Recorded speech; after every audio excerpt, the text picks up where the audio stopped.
Hey, hello everyone.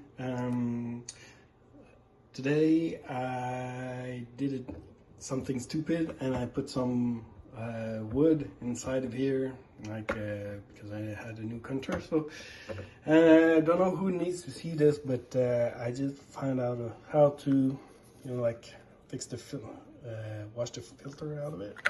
So here we go. So first thing first, you have a small ring all over here.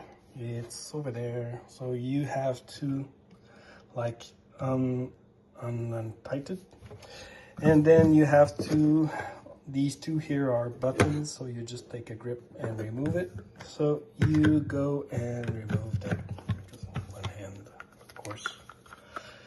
Doesn't want to come up, so maybe the other way around. Here we go. Right, so you're stuck with this one, and then after that, this part here is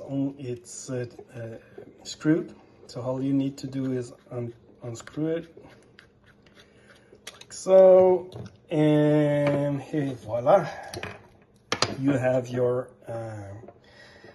filter that you can unplug, change, whatever you feel like. So yeah, I'm gonna put the description and title the name of the this thing over there. All right, see you.